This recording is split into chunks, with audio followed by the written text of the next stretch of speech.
यानी अरविंद केजरीवाल साहब भी हैं, उधर हमारे हेमंत सोरेन साहब भी हैं, और इंडिया गठबंधन के तकरीबन सभी दलों के लोगों के ऊपर ईडी, सीबीआई, इनकम टैक्स की एजेंसीज या दिल्ली पुलिस की या केंद्र सरकार की एजेंसीज लगातार इस बात के लिए प्रयासरत हैं कि हमारे नेतागण प्रचार प्रसार में ना पाएँ। लेकिन वो नहीं जानते हैं ये देश का जनमानस ऐसा है जिसके साथ अन्याय होता है, फिर जनमानस उस अन्याय को बर्दाश्त नहीं करता है। सर, बेरोजगारी महंगाई के पत्रकार के सवाल पर सांसद जी का यह जवाब था कि नरेंद्र मोदी जी और योगी जी ने बच्चे पैदा नहीं किए, उन्होंने बेरोजगारी रोकी है। क्या एक पत्रकार के तौर पे आप संतुष्ट हैं उस जवाब से? जब नहीं है, आप जैसे विद्वान साथी नहीं संतुष्ट हैं तो कोई भी नहीं संतुष्ट हो सकता है। और ये अपनी नाकामी छुपाने के नित नए कुतर्क की शुरुआत हुई है। अभी आप देखिएगा बोर्ड पढ़ते पढ़ते या परिणाम आते आते क्या क्या तर्क निकलेंगे। सांसद जी, एक बात का जवाब दे दीजिएगा मुझे कि गोरखपुर के सांसद रवि किशन की पहली पत्नी ने आवाज उठाई है मुख्यमंत्री से मिलने के लिए, उसकी और उसकी बेटी के ऊपर FIR दर्ज कर दी जाती है और वो अपने हक और अधिकार के लिए लड़ रही है। तो ये कैसे देखते हैं आप? अभी अपर्णा ठाकुर ने खुद ट्वीट करके अपने एविडेंस दिए हैं कि रवि किशन से मेरी शादी हुई थी। अब कई कहानियां मैं व्यक्तिगत कहीं नहीं जाता हूं, लेकिन ये सच है कि महिलाओं को न्याय मिलना चाहिए। और ये बीजेपी के लोग जो भाषण और बयानों में बहुत सुचिता की बात करते हैं, बहुत चरित्र निर्माण की बात करते हैं, इन पार्टी की लीडरशिप को विचार करना चाहिए कैसे कैसे लोग उनके दल में हैं। तो मुख्यमंत्री से मिलने के नाम पे उसके खिलाफ FIR दर्ज कर दी गई उसकी। अब इसका जवाब तो सरकार या मुख्यमंत्री दे सकते हैं, हम कैसे दे सकते हैं? Thank you sir. गठबंधन किस तरह से अपनी रणनीतियां बना रहा है और जो है कि क्या चीजें आ रही हैं? देखिए, इंडिया गठबंधन के नेता, समाजवादी पार्टी के नेता आदरणीय अखिलेश यादव जी, आदरणीय राहुल जी ने भी कल संयुक्त प्रेस कॉन्फ्रेंस की है और जो देश के गंभीर मुद्दे हैं उन मुद्दों पर अपने विचार और आने वाले समय में अपनी योजनाएं सामने रखी हैं। आज पूरे देश के लोग बीजेपी से निराश हैं और निराश इसलिए है क्योंकि 10 साल से लगातार झूठे वादे झेल के लोग परेशान हो चुके हैं, लोग उदास हैं। आप सोचिए कि 60,000 नौकरियों पे 60 लाख नौजवान बैठते हैं और बैठने के बावजूद परीक्षाएं निरस्त हो जाती है।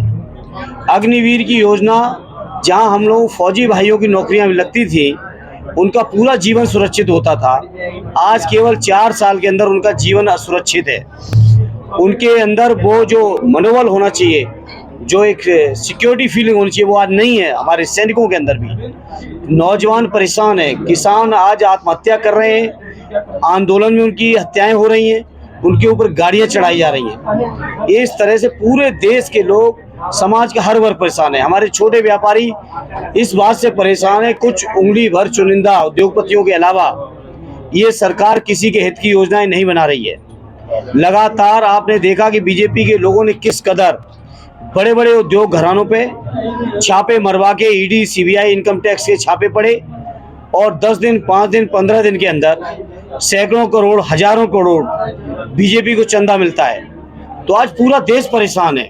कुछ चुनिंदा उंगली भर बचे हुए लोग हों तो हों, अन्यथा 135 करोड़ का ये देश का हर व्यक्ति परेशान है बीजेपी की नीतियों से और बदलाव चाहते हैं। इसीलिए इंडिया गठबंधन आज जो बना है सभी दलों को लेकर, जिसमें समाजवादी पार्टी उत्तर प्रदेश में सबसे मजबूत पार्टी के तौर पर और हमारे नेता सबसे बड़े नेता यूपी के हैं। प्रधानमंत्री और पुलिस भर्ती को मैं आपने नहीं सुना, पुलिस भर्ती में 60,000 पदों के लिए 60 लाख नौजवान बैठते हैं और उसके बाद पेपर लीक कर दिया जाता है। ये पेपर लीक कोई वैसा नहीं है कि ये सुनियोजित है सरकार की ओर से कि नौकरियां ना देनी पड़े।